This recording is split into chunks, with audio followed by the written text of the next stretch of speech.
ये एक बेहतरीन प्रोजेक्टाइल मोशन का क्वेश्चन है जो कि हमारा ढेर ढेर सारे कॉन्सेप्ट्स को टेस्ट करता है। ये क्वेश्चन लिया गया है इरोडोव का किताब प्रॉब्लम्स इन जनरल फिजिक्स से, फर्स्ट चैप्टर का 25th क्वेश्चन है ये।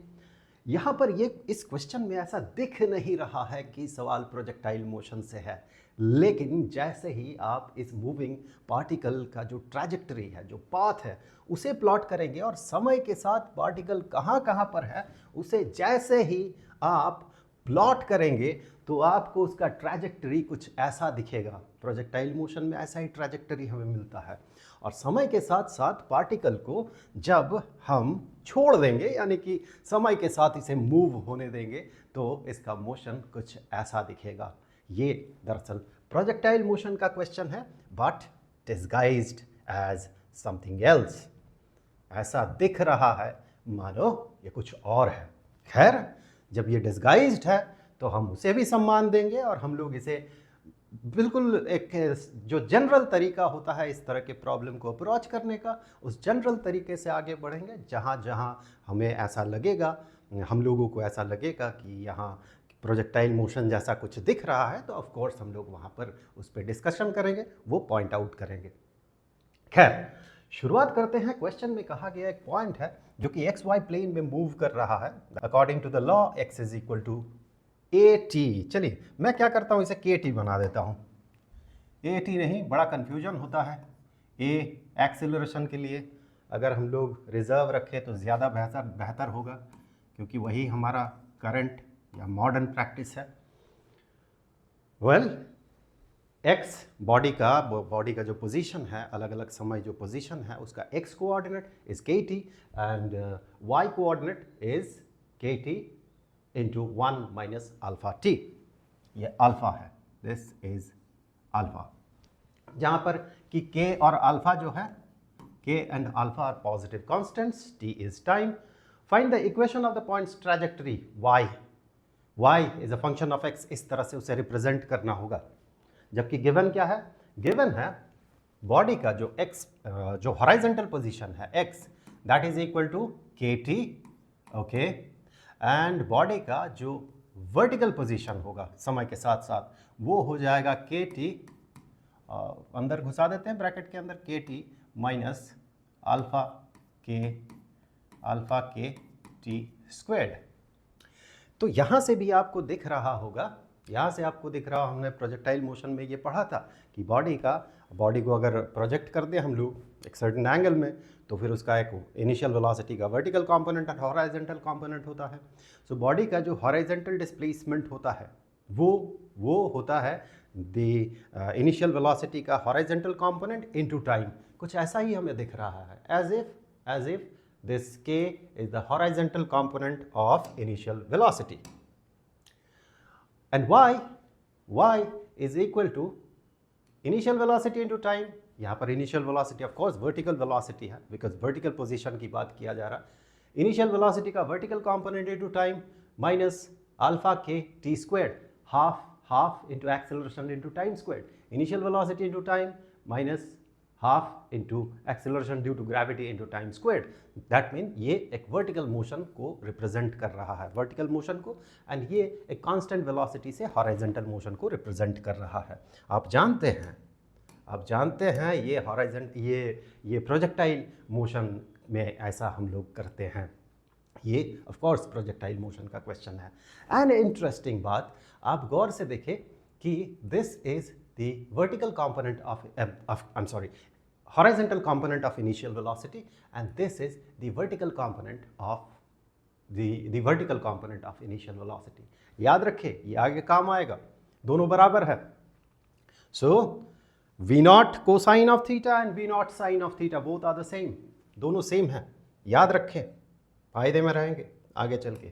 खैर, यहाँ एक और बात आप देख सकते हैं कि यहाँ से हम लोग हाफ जी टी स्क्वेर्ड से हम लोग यहाँ पर एक्सेलरेशन ड्यू टू ग्रेविटी पता कर सकते हैं। इस बॉडी का एक्सेलरेशन ऑफ कोर्स 2 अल्फा के होगा, बिकॉज इसे हम कुछ इस तरह से रिप्रेजेंट कर सकते हैं, initial velocity into time minus half into G into T squared. So G जो है ये एक्सेलरेशन ड्यू टू ग्रेविटी है, या फिर हम इसे ऐसे रिप्रेजेंट कर सकते हैं। खैर ये तो हमारा प्रॉपर अप्रोच है नहीं, हम ऐसे अप्रोच नहीं करेंगे। हम लोग जस्ट बातें कर रहे हैं कि ये प्रोजेक्टाइल मोशन का क्वेश्चन है, किस तरह से हम उसे रिलेट कर सकते हैं। Plus half into acceleration into time squared, तो यहाँ पर ए के जगह पे हम लोग हाफ अल्फा के, माफ़ कीजिएगा 2 अल्फा के कह सकते हैं यहाँ। ओके, सो हम लोग जब इसे सॉल्व करेंगे, जब प्रॉपर सॉल्विंग होगा उस समय भी आप ये चीज़ पाएंगे। तो यहाँ पर कुछ चीज़ें मैं लिख देता हूँ जो हम लोगों ने यहाँ पर डिराइव किया, या जो हम लोगों ने, हमें आभास मिला यहाँ से, उसे चलिए लिख लेते हैं। और फिलहाल मैं क्वेश्चन को ना भेज देता हूँ दूसरी जगह पे। मूव मूव, कुछ बचा क्या यहाँ? हाँ, के बच गया, बाद में दिक्कत ना हो। तो के जो बच गया, गया नहीं जो के, वही के यहाँ पर। ओके, सो कुछ चीज़ें मैं लिख लेता हूँ यहाँ पर, जैसे कि हम लोगों ने, हमें क्या आभास मिला यहाँ से कि ऑफ कोर्स ये प्रॉपर डेरिवेशन है नहीं, हमें आभास मिला कि इनिशियल वेलोसिटी जो भी है पार्टिकल का, जो प्रोजेक्टाइल का इनिशियल वेलोसिटी जो है, विच इज़ उसका जो हॉरिजॉन्टल कंपोनेंट है, यानी कि V naught cosine of theta, that is equal to K, and V naught sine of theta, that is also K. ऐसा हम यहाँ से कह सकते हैं, अंदाज़ा लगा सकते हैं, बस प्रॉपर डेरिवेशन है नहीं ये। ओके, सो यहाँ पर कह सकते हैं हम लोग, जो प्रोजेक्ट किया गया पार्टिकल को, उसका जो एंगल ऑफ प्रोजेक्शन होगा वो 45 डिग्री का होगा, यानी 45 डिग्री का एंगल ऑफ प्रोजेक्शन है इनिशियली। तो वो जब उसी हॉरिजॉन्टल लेवल पे आएगा, यानी ग्राउंड पे वापस आएगा, तो भी वो 45 डिग्री के एंगल में वो स्ट्राइक करेगा ग्राउंड को, याद रखिएगा। Because the last question is the moment t naught at which the velocity vector forms an angle pi over 4 which is 45 degrees, pi over 4 with the acceleration vector। ठीक है, फायदे में रहेंगे, काम आएगा ये। ठीक, चलिए ओके, ये हमने इन्फर कर लिया। और कुछ हमने इन्फर किया था यहाँ से, एंड दैट थिंग इज, हमने कुछ और इन्फर किया था यहाँ से हमने इन्फर किया था कि acceleration of this body, acceleration negative acceleration होगा, ऑफ कोर्स नेगेटिव 2 अल्फा के इज द एक्सेलरेशन, और वो दैट एक्सेलरेशन इज, ये जो एक्सेलरेशन है ये डाउनवर्ड एक्सेलरेशन है, नीचे की तरफ एक्सेलरेशन होगा, जो एक्सेलरेशन ड्यू टू ग्रेविटी जो रोल प्ले करता है वही। ओके, आई होप आपको दिख रहा होगा, कटा नहीं कुछ स्क्रीन से। ओके, सो ये सारी चीज़ें हमने जस्ट इन्फर किया, आगे चल के इसे मैच करेंगे। अब जैसे पहला क्वेश्चन कह रहा है, फर्स्ट क्वेश्चन जो था यहाँ पर, हमें क्या करना होगा, हमें यहाँ पर equation of the points trajectory, उसका जो ट्रैजेक्टरी होगा, वो जिस पाथ से मूव करेगा उस पाथ के लिए इक्वेशन हमें बनाना होगा। y is a function of x, y as a function of x हमें उसे रिप्रेजेंट करना होगा। यहाँ पर x और y दोनों as function of time represented है। तो यहाँ पर हम लोग करते क्या है, यहाँ पर अगर इस t को x के फंक्शन से सब्सटीट्यूट कर दे तो y और x इंटर रिलेटेड हो जाएगा। यानी यहाँ से हम लोग कह सकते हैं कि t is equal to x divided by k, यहाँ से कह सकते हैं t is equal to x divided by k. वही यहाँ पर अगर हम लोग सब्सटीट्यूट कर देते हैं k, और t के जगह पे x डिवाइडेड बाई के माइनस यहाँ पर अल्फा के, और एक्स स्क्वेयर्ड डिवाइडेड बाई के स्क्वेयर्ड हो गया, ये टी स्क्वेयर है यहाँ पर। तो ये के और के कैंसिल हो गया, यहाँ एक के को इसने कैंसिल कर दिया। अब हमारे पास रहा x minus alpha divided by के एक्स स्क्वेयर्ड। ठीक है, ये तो एक कांस्टेंट है, अल्फा भी कांस्टेंट है, के भी कांस्टेंट है। सवाल में कहा गया है कि यहाँ पर k and alpha are positive constants. ठीक है, ओके, अभी हमें इसे प्लॉट करना होगा। खैर प्लॉट तो मैं प्रॉपर नहीं करूँगा, जितना आपके लिए फ़ायदेमंद होगा उतना ही मैं यहाँ पर आपको बता दे रहा हूँ। तो जैसे कि ये वर्टिकल एक्सिस है, आप तो अभी उतने बच्चे तो हैं नहीं आप, और अगर मैं यहाँ पर कहा गया x minus some constant into x squared, तो मैं अगर एक्स स्क्वेयर्ड को प्लॉट करता हूँ, एक्स स्क्वेयर्ड कुछ ऐसा प्लॉटेड होगा, एक्स स्क्वेयर्ड जो है, एक्स स्क्वेयर्ड कुछ इस तरह का शेप लिया हुआ रहता है। ओके, एक्स स्क्वेयर्ड, फाइन, ये हो गया एक्स स्क्वेयर्ड। और अगर हम कहते हैं minus x squared, that mean हमें इसे फ्लिप करना होगा। हमने इसे फ्लिप करके नीचे भेज दिया, ये हो गया माइनस एक्स स्क्वेयर्ड। अब अगर x को हम प्लॉट करते हैं तो x कुछ ऐसे प्लॉटेड होगा। अगर हम x को यहाँ पर प्लॉट करते हैं, y is equal to x अगर हम प्लॉट करते हैं तो वो कुछ ऐसे प्लॉटेड होगा। x को प्लॉट कर रहे हैं हम लोग, y is equal to x. अब x माइनस एक्स स्क्वेयर्ड को अगर हम प्लॉट करें, वॉट एवर, यहाँ पर कांस्टेंट है, डजेंट मैटर, कांस्टेंट सिर्फ इसके शेप को चेंज करेगा, बाकी बेसिक चीज़ें ऐसा ही रहेगा। अगर हम x माइनस एक्स स्क्वेयर्ड की बात करें तो इसे आपको जस्ट शिफ्ट करना है कुछ इस तरह से कि ये ओरिजिन पे इस लाइन पे टेंजेंट हो जाए। आप इसे देखना चाहते हैं तो ये हमारा फंक्शन मिल गया। आप इसे अगर देखना चाहते हैं, टेस्ट करना चाहते हैं, तो यहाँ से आप टेस्ट कर ले, बिकॉज यही सारी चीज़ें प्रॉपर इंट्यूशन देता है और फिर उसी के बाद प्रॉपर अंडरस्टैंडिंग आता है। इक्वेशन रट के कोई फ़ायदा नहीं है दोस्त। तो यहाँ पर देखिए, this is negative a divided by k which is a constant x squared, ये है वो, एंड दिस इज, ये ब्लू जो है ये है x, y is equal to x, and then इसे प्लॉट करते हैं। हुआ क्या, आप गौर से देखें, आप यहाँ पर देखें, यही चीज़ मैं अगर छोटा कर दूँ, यही चीज़ एग्जैक्टली सेम चीज़ है। देखें ये ग्रीन को देखें आप, दिस इज, ये y2 है, y2 is equal to negative some constant into X squared, और एग्जैक्टली सेम चीज़ एज इफ कि इसे हमने ऐसे पकड़ के मूव कर दिया है, इसे ग्रीन वाले को पकड़ के ऐसे मूव कर दिया है, तो ये हमारा फाइनल जो रिजल्ट है वो मिला। अगर उसे आप गौर से देखते हैं तो आप ये पाएंगे कि ये ठीक ओरिजिन पे इस जगह पे स्ट्रेट लाइन पे टेंजेंट है, वही वाला कर्व। तो वही मैं बात कर रहा था। फिलहाल इस पे अभी चर्चा नहीं करेंगे, आगे और भी बातें हैं, उस पर पहले बात कर लेते हैं। उसके बाद हम लोग बॉडी को प्रोजेक्ट करेंगे, उसका प्रॉपर मोशन देखेंगे कैसा है। तो अभी ये तो एक काम हो गया भाई, इसका जो ट्रैजेक्टरी है, ट्रैजेक्टरी का इक्वेशन हमें मिल गया यहाँ पर कुछ इस तरह का, और ट्रैजेक्टरी का इक्वेशन हमें मिला, इसे मैं बक्से के अंदर रख देता हूँ। So y is equal to this thing, और इसे थोड़ा सा मूव कर लेते हैं हम लोग और इसे बक्से में रखा जाए। Okay fine.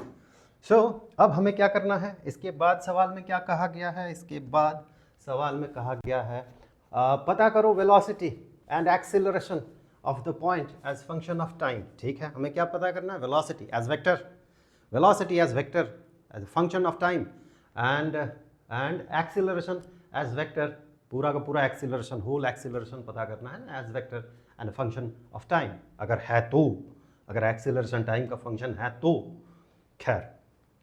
तो ऐसे सिचुएशन में जब x टाइम का फंक्शन में रिप्रेजेंटेड हो और बॉडी का y कोऑर्डिनेट ये भी टाइम के फंक्शन में रिप्रेजेंटेड हो, तो वेलोसिटी पता करने के लिए हम लोग क्या करेंगे, हमें पता है velocity is equal to time derivative of displacement या पोजीशन। तो पोजीशन का x कोऑर्डिनेट और पोजीशन का y कोऑर्डिनेट गिवन है, समय के रेस्पेक्ट में गिवन है। तो जब हम बॉडी के पोजीशन का x कोऑर्डिनेट को डिफरेंशिएट करते हैं टाइम के रेस्पेक्ट में, तो हमें वेलोसिटी का x कंपोनेंट मिलता है या हॉरिजॉन्टल कंपोनेंट मिलता है। और जब इसे हम लोग टाइम के रेस्पेक्ट में डिफरेंशिएट करते हैं तो वेलोसिटी का, इंस्टेंटेनियस वेलोसिटी का वर्टिकल कंपोनेंट मिलता है। फिर उन दोनों से हम लोग द ओवरऑल वेलोसिटी पता कर सकते हैं। And in the same way उसी वेलोसिटी के जो कंपोनेंट्स है, हॉरिजॉन्टल एंड वर्टिकल कंपोनेंट्स, उन्हें जब हम डिफरेंशिएट करेंगे टाइम के रेस्पेक्ट में, तो एक्सीलरेशन का वर्टिकल कंपोनेंट, हॉरिजॉन्टल कंपोनेंट दोनों मिलेगा। और फिर वहाँ से हम लोग वेक्टर रूल फॉलो करते हुए ओवरऑल वेक्टर पता कर सकते हैं। कोई बड़ी बात तो है नहीं, आई कैप जे कैप लगा के। खैर, सो क्या करना है, हाँ हमें करना ये है कि हमें फ़िलहाल यहाँ से मैं इसे थोड़ा सा मूव कर दूँ, यहाँ से हमें ये देखना है कि वेलोसिटी का x component is equal to, हमें पता है that is dx dt and x is equal to kt, so that is d dt of kt and that is t।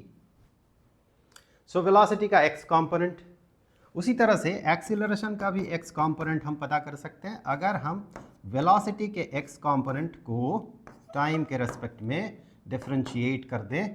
Oops, ये k होगा, k कांस्टेंट है, k t dt dt dt यानी कि time को time के respect में differentiate किया हमने। सो यहाँ पर ये तो कांस्टेंट है dk dt that is equal to 0। ध्यान से देखें, जो भी एक्सीलरेशन है पार्टिकल का वो उसका हॉरिजॉन्टल कंपोनेंट 0 आ रहा है। एक्सीलरेशन ड्यू टू ग्रेविटी ऐसे ही काम करता है ना, जब बॉडी पर लगता है, बॉडी का एक्सीलरेशन ड्यू टू ग्रेविटी होता है, वो ठीक नीचे की तरफ लगता है, उसका हॉरिजॉन्टल कंपोनेंट 0 होता है। कुछ ऐसा ही सिचुएशन हमें दिख रहा है यहाँ पर। Okay fine. सो वर्टिकल कंपोनेंट भी देखना है यहाँ ना। सो यहाँ से अगर आप वर्टिकल कंपोनेंट को देखते हैं, यहाँ ये इसे भी बक्सा में रख देते हैं। ओके, अगर वर्टिकल कंपोनेंट को देखा जाए यहाँ पर तो हम कहेंगे v sub y which is vertical component of velocity that is equal to dy dt and that is equal to, ये इसे टाइम के रेस्पेक्ट में डिफरेंशिएट करना है, यानी फर्स्ट जो टर्म है ये बन गया k minus 2 alpha k T.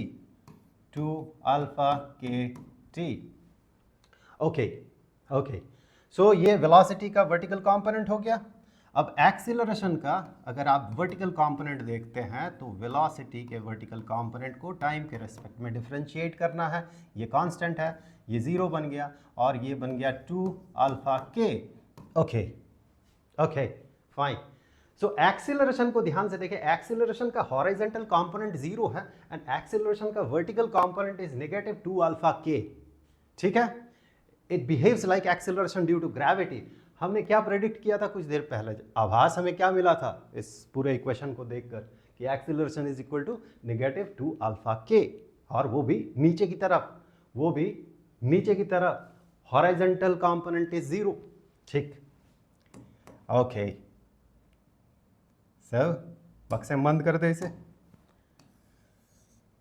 अब यहाँ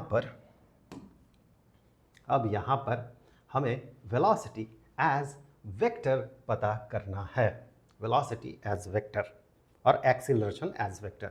सो एक्सीलरेशन एज वेक्टर अगर आप देखें, सो सिंपल है एक्सीलरेशन एज वेक्टर।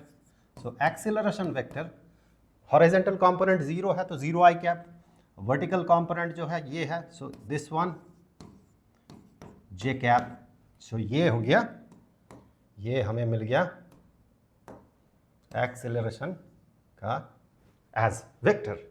अब अगर मैं वेलोसिटी एज वेक्टर देखता हूँ तो मैं कहूँगा कि velocity vector is equal to, इसका x कंपोनेंट है के आई कैप एंड इसका y कंपोनेंट है ये this one, so plus k minus 2 alpha k t j cap. अब चाहे तो यहाँ k को कॉमन आउट कर सकते हैं, बिल्कुल बाहर निकाल सकते हैं, आपकी मर्जी है वो।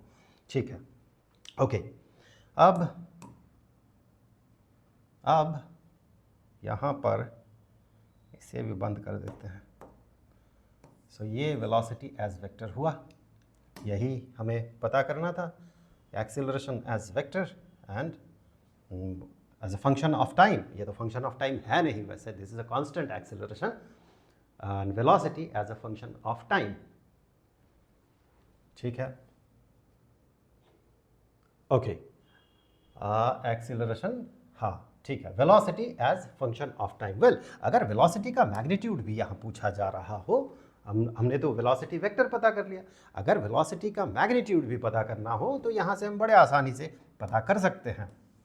ये सवाल चाहे कुछ भी रहा हो कि वेलोसिटी एज वेक्टर पता करना है या फिर वेलोसिटी का मैग्नीट्यूड पता करना है, तो अगर हमें मैग्नीट्यूड इसका पता करना है, वेलोसिटी वेक्टर का मैग्नीट्यूड, तो हम क्या करेंगे, that is equal to under root of x component जो है इसका, उसका स्क्वायर प्लस इसका जो वाई कॉम्पोनेंट है उसका स्क्वायर।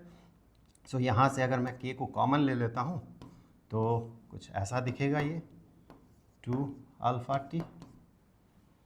और फिर k को आप बाहर निकाल सकते हैं, थोड़ा बेहतर दिखेगा, एलिगेंट दिखेगा, 1 plus 1 minus 2 alpha T squared. So ये हो गया उसका मैग्नीट्यूड। अब देखें, हमसे पूछा गया है बड़े इंटरेस्टिंग सा क्वेश्चन कि किस समय वेलोसिटी और एक्सीलरेशन के बीच का angle, the moment t naught at which the velocity vector forms an angle pi over 4 with the acceleration vector.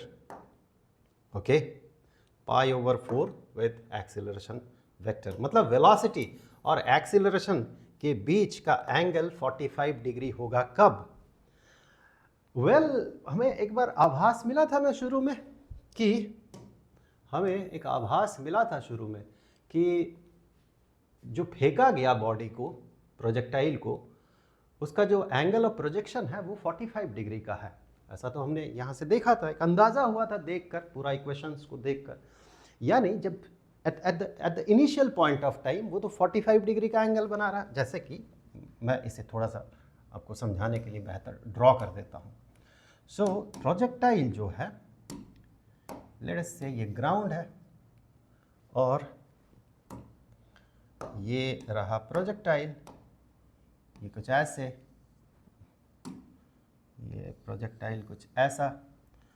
अब आप देखें, हमने ये प्रेडिक्ट किया था, हमें अंदाज़ा लगा था कि ये जो इनिशियल पॉइंट ऑफ टाइम में ये जो एंगल है, ये एंगल 45 डिग्री का है, यानी प्रोजेक्शन, एंगल ऑफ प्रोजेक्शन। अगर ऐसा होगा तो, वैसे ये प्रॉपर कैलकुलेशन नहीं है, अगर ऐसा होगा तो यहाँ पर भी ये एंगल जो है 45 डिग्री का होगा। ड्राइंग प्रॉपर हुआ नहीं, यहाँ पर भी एंगल जो है 45 डिग्री का होना ही चाहिए।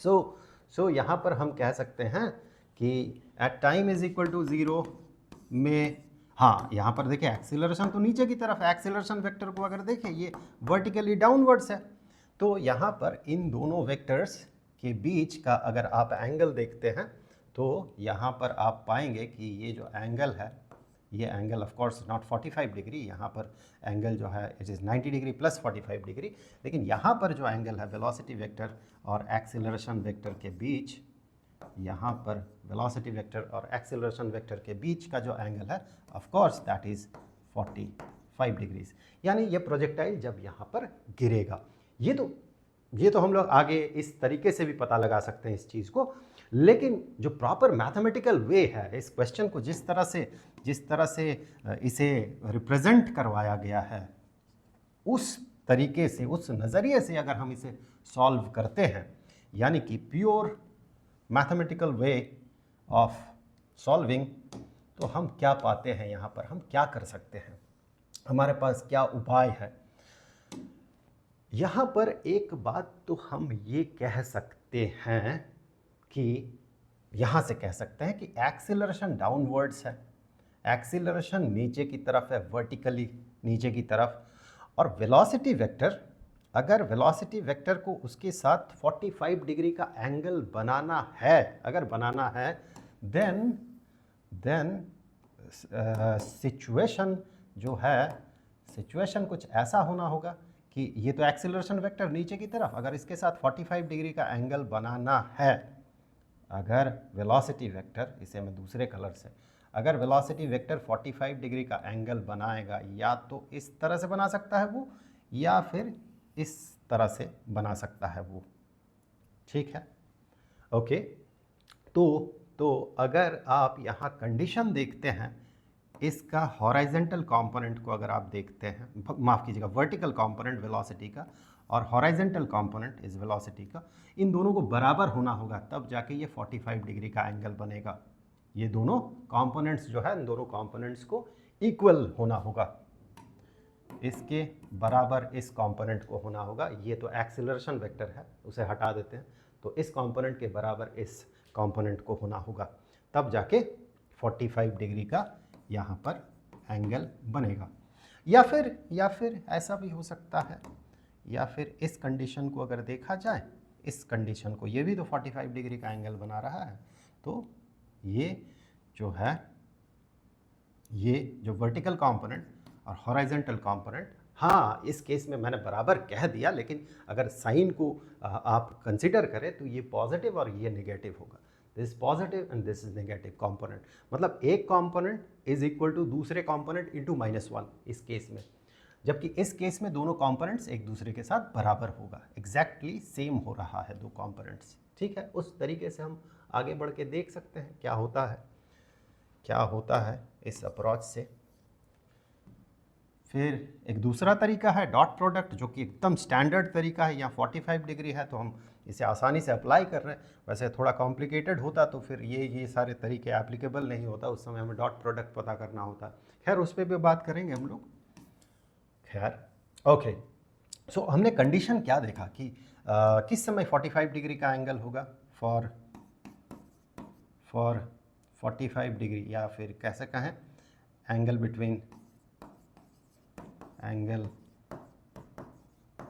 between velocity vector and acceleration vector being 45 degrees।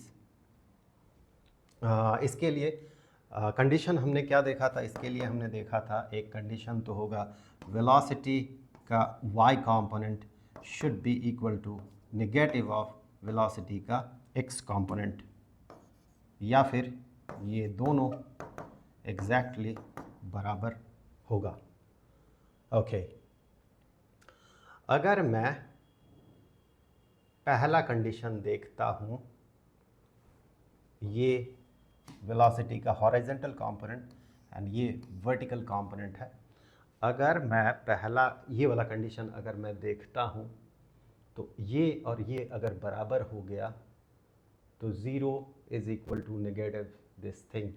Okay, और दूसरा कंडीशन अगर इस वाले कंडीशन को देखते हैं, ओके, सो दूसरा कंडीशन को अगर देखते हैं हम लोग कि this condition Vy which is k minus 2 alpha kt is equal to Vx, so that is negative k। so यहाँ से आगे बढ़ के हम कह सकते हैं कि ये अगर उस साइड में चला जाएगा तो नेगेटिव हो जाएगा। सो 2 अल्फ़ा के टी, अच्छा चलिए मैं इसे के को कॉमन ले लेता हूँ, के को नहीं भेज ही देता हूँ इधर, that is equal to 2k। अब आप यहाँ से ये के इधर गया, 2k हो गया, सो ये 2k कैंसिल हो गया, ये तो 1 बन गया। So that is equal to alpha t is equal to 1 and it says t is equal to 1 over alpha। So t is equal to 1 over alpha, ये एक कंडीशन है। और अगर मैं इस दूसरे कंडीशन को लेता हूँ, तो इस कंडीशन को लेता हूँ तो मैं कहूँगा k is equal to k minus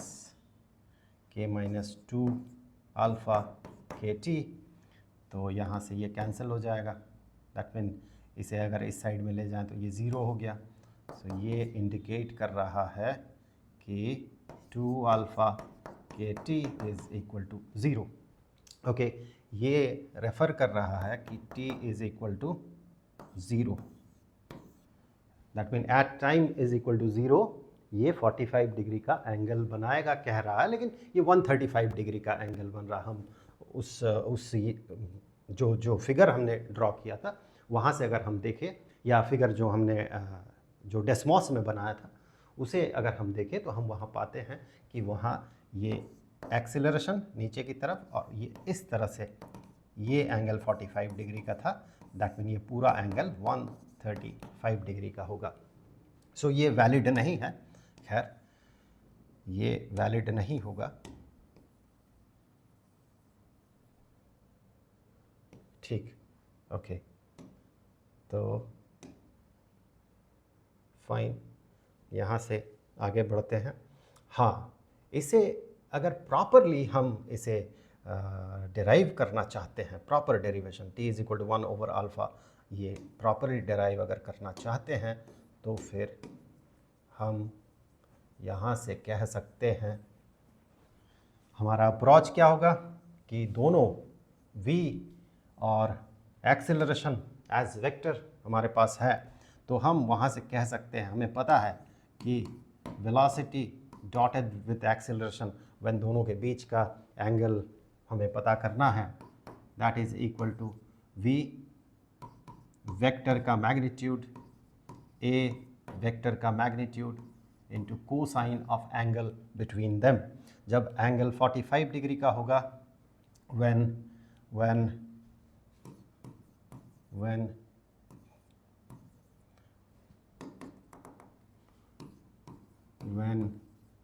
theta 45 degree का होगा, यानी दोनों के बीच का एंगल 45 डिग्री का होगा, उस समय v dotted with a is equal to v का मैग्नीट्यूड इंटू a का magnitude divided by √2, because cosine of theta, cosine of 45 degree is equal to 1 over √2। Fine, ठीक है। इस अप्रोच को अगर हम लोग लेते हैं तो भी हम इसे सॉल्व कर सकते हैं। जैसे कि अगर मैं VA डिवाइडेड बाई √2 की बात करता हूँ तो ये मेरे पास V है, उसका मैग्नीट्यूड, और A का मैग्नीट्यूड भी है हमारे पास, this is the magnitude of A, ये A का मैग्नीट्यूड है -2 अल्फ़ा के, ये V का मैग्नीट्यूड है। दोनों को डॉटेड भी हम कर सकते हैं बिकॉज दोनों वेक्टर्स गिवन है, हमने पता लगाया दोनों वेक्टर्स, तो दोनों को अगर हम डॉट करते हैं, दोनों को अगर हम लोग डॉटेड करते हैं, so V dotted with A is equal to, ये तो वर्टिकल कंपोनेंट है, दोनों का वर्टिकल कंपोनेंट को आप मल्टीप्लाई कर दें और जो हॉरिजेंटल कंपोनेंट है उसे मल्टीप्लाई करें। एक का V का हॉरिजेंटल कंपोनेंट तो K है, लेकिन A का हॉरिजेंटल कंपोनेंट 0 है, प्लस V का vertical component which is K -2 alpha के T, ठीक है। इसके साथ इसका जो वर्टिकल कंपोनेंट है विच इज़ -2 अल्फ़ा के, इसे मल्टीप्लाई कर दे तो हमें डॉट प्रोडक्ट मिल जाएगा इन दोनों का डॉट प्रोडक्ट मिलेगा, ये तो 0 हो जाएगा और ये हो जाएगा 2 अल्फ़ा स्क्वायर के स्क्वायर T, इन दोनों को मल्टीप्लाई करने से और इसके साथ इसे मल्टीप्लाई कर दे तो -2, ये अच्छा ये 4 हो जाएगा, ये 4 बन जाएगा, ये बन जाएगा 2 अल्फ़ा के स्क्वायर। सो हमने डॉट प्रोडक्ट पता कर लिया, V डॉटेड विद A, ये हमने पता कर लिया, ओके, ठीक है। अब क्या करना है, V into A divided by √2, ये पता करना है, दोनों को इक्वेट करना है। सो जब हम ये करेंगे, V इज दिस A को अगर देखें, V इज दिस A को अगर देखें तो A इज -2 अल्फ़ा के, उसका मैग्नीट्यूड को 2 अल्फ़ा के कह सकते हैं हम लोग। सो V into A, so V into A, V के जगह पे ये के √2 1 प्लस 1 माइनस 2 अल्फ़ा टी इसका स्क्वायर, और ए के जगह पे निगेटिव 2 अल्फ़ा के, 2 अल्फ़ा के।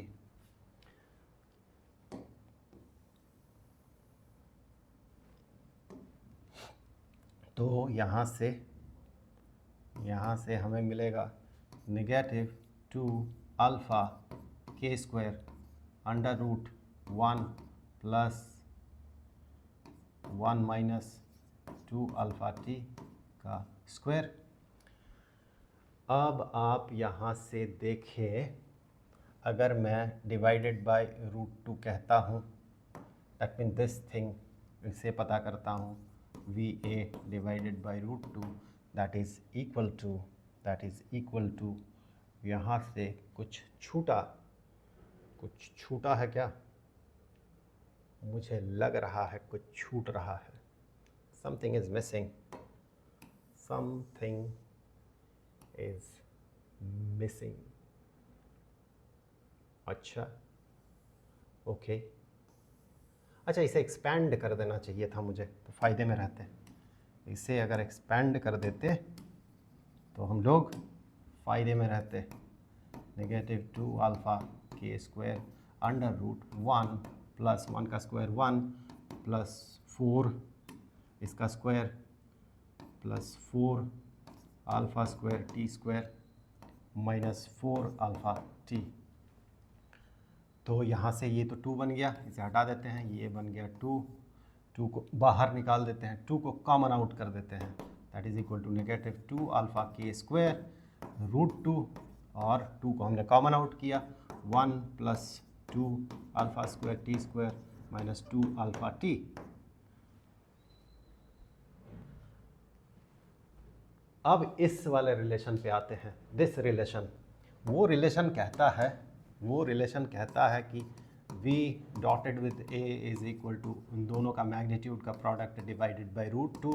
तो ये वाला वैल्यू जो है, ये वाला वैल्यू यहाँ से मैं 2 अल्फ़ा के स्क्वायर, ये डॉट प्रोडक्ट का जो वैल्यू है 2 अल्फ़ा के स्क्वायर, इस यहाँ से कॉमन ले लेता हूँ क्योंकि इक्वेट करेंगे तो ये कैंसिल हो जाएगा, और कॉमन ले लेने से यहाँ पर हमें मिलेगा 2 alpha t minus 1, 2 alpha t minus 1, okay, खैर 2 alpha, okay, 2 alpha t 2 alpha k squared 2 alpha k squared, ठीक है, 2 alpha t, okay, that is equal to this one divided by root 2, this one divided by root 2, because ये v a है, v a divided by root 2, so this one divided by root 2, यानी ये root 2 हम लोग लिखेंगे नहीं।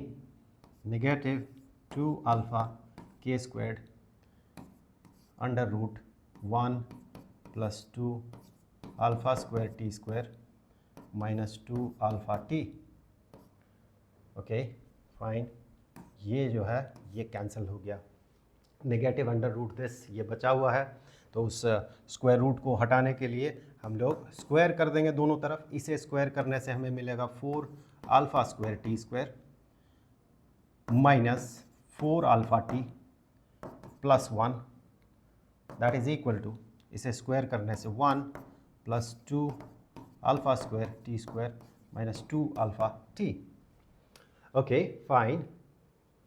इसे quadratic equation है, इन सब को तो 1 कैंसिल हो जाएगा, इन दोनों को इधर ले आते हैं, सो 4 माइनस 2, सो 2 अल्फ़ा स्क्वायर टी स्क्वायर, इन दोनों को क्लब करने से, अब इसके साथ इसे क्लब करने से हमें मिलेगा minus 2 alpha t, and that should be equal to 0। That mean कि यहाँ से हम कहेंगे कि 2 अल्फ़ा टी अगर कॉमन लेता हूँ मैं, तो यहाँ से बचा हुआ रहेगा alpha t minus 1 is equal to 0। So ये दो सिचुएशन को इंडिकेट कर रहा है, एक तो टी इट्सेल्फ जब 0 होगा टी इटसेल्फ जब ज़ीरो होगा उस समय हम प्रोजेक्टाइल मोशन के केस में देख रहे हैं कि वो 135 डिग्री का एंगल बना रहा है, प्रॉपर 45 डिग्री का एंगल नहीं बन रहा है। और अगर ये ज़ीरो हुआ, इन दोनों का प्रोडक्ट ज़ीरो है, यानी कि या तो ये एक्सप्रेशन ज़ीरो होगा या फिर ये एक्सप्रेशन ज़ीरो होगा। ये ज़ीरो हमने देखा कि नहीं होगा, that forms 135 degree angle between velocity and acceleration. ये अगर वैलिड होता है देन वी विल से, यहाँ से हम लोग कहते हैं ये अगर एक्सप्रेशन ज़ीरो के बराबर हुआ तो हम लोग कहेंगे अल्फ़ा टी माइनस वन। अगर ये ज़ीरो हुआ then we will say t is equal to -1, इधर गया +1 हो गया, अल्फ़ा नीचे आया डिनोमिनेटर में तो 1 डिवाइडेड बाई अल्फ़ा। सो जब टाइम 1 डिवाइडेड बाई अल्फ़ा होगा उस समय angle formed between velocity and acceleration vector is 45 degrees. उस चीज़ को, इसी चीज़ को एक बार हम लोग ये जो प्रोजेक्टाइल मोशन के तौर पे यहाँ रिप्रेजेंट किया गया है, या फिर कहें जो उसका ट्रैजेक्टरी हमने बनाया था, उस ट्रैजेक्टरी के साथ, ट्रैजेक्टरी तो बना हुआ है, अब इस ट्रैजेक्टरी के साथ बॉडी का जो रियल मोशन है, ट्रैजेक्टरी मतलब बॉडी इस पाथ में मूव कर रहा है, बॉडी जो है, ये वाला बॉडी जो है, पॉइंट जो है, पार्टिकल जो है, इस पाथ से मूव कर रहा है। अगर समय के साथ साथ इसे हम चलायमान कर देते हैं, चला देते हैं, तो आप गौर करके देखें, ये हाँ कुछ इस जगह पे, कुछ इस जगह पे आके ये 45 डिग्री का एंगल बनाएगा। हमने ये देखा जब स्ट्राइक करेगा तो 45 डिग्री का एंगल बनेगा। ये वैसे सोल्यूशन नहीं बना रहे हम लोग, जस्ट इसे वेरीफाई कर रहे हैं, टेस्टिफाई कर रहे हैं। सो यहाँ 45 डिग्री का एंगल बनना चाहिए and we will get t is equal to 2, t is equal to 2 because उस समय अल्फ़ा का वैल्यू इस ट्रैजेक्टरी के लिए, इस मोशन के लिए अल्फ़ा का वैल्यू, अल्फ़ा हम लिख नहीं सकते हैं यहाँ पर, इसीलिए हम लोगों ने a लिखा यहाँ पर। हमने a का वैल्यू 0.5 चूज़ किया। हमने देखा था time is equal to 1 divided by alpha, ये अल्फ़ा है दरअसल, 1 डिवाइडेड बाई अल्फ़ा, यानी कि 1 डिवाइडेड बाई अल्फ़ा का वैल्यू आपको मिल जाएगा जब alpha is equal to 0.5, 1 divided by alpha is equal to 2। So time जब 2 होगा, टाइम जब 2 हो रहा है, समय जब 2 हो रहा है, ये समय जब 2 हो रहा है तो ये ग्राउंड को वापस, या फिर कहें बिल्कुल जहाँ से प्रोजेक्ट किया गया हॉराइजेंटल लेवल पे, उसी हॉराइजेंटल लेवल पे पहुँच रहा और ये 45 डिग्री का एंगल बना रहा है। मैं a का वैल्यू थोड़ा चेंज कर देता हूँ, मैं a का वैल्यू बना देता हूँ 1। ऐसा करने से टाइम इज इक्वल टू 1 में जाके, because 1 divided by 1 is 1, alpha is equal to 1, that mean 1 divided by 1 which is time, जिस समय में 45 डिग्री का एंगल बनेगा, that should also be 1। So यहाँ से देखते हैं, इसे चला देते हैं पार्टिकल को समय के साथ साथ। आप यहाँ पर देखें, मैं यहाँ सीधे 1 पे जाके रोकूंगा, आप देखेंगे ये वो वाला सिचुएशन है, ये यहाँ पर पहुँचा। खैर और देखने लायक कुछ है यहाँ पर, हम अगर k को चेंज करते हैं हम लोग तो इसका शेप चेंज होगा। ये देखिए किस तरह से शेप चेंज हो रहा, बाकी कोई चेंज नहीं होगा, कुछ भी शेप इसका चेंज होगा। a को भी चेंज करें तो इसका शेप जो है वो चेंज होगा। ओके ठीक, तो यहाँ पर जो सवाल था, आई थिंक सवाल कंप्लीट हो गया है। The moment t naught at which the velocity vector forms an angle π/4 with the acceleration vector. ठीक है, ये भी हमने पता लगा लिया, तो फाइनली ये कंप्लीट हो गया। ये जो प्लेलिस्ट है इसका लिंक आपको यहाँ पर स्क्रीन पे मिल जाएगा।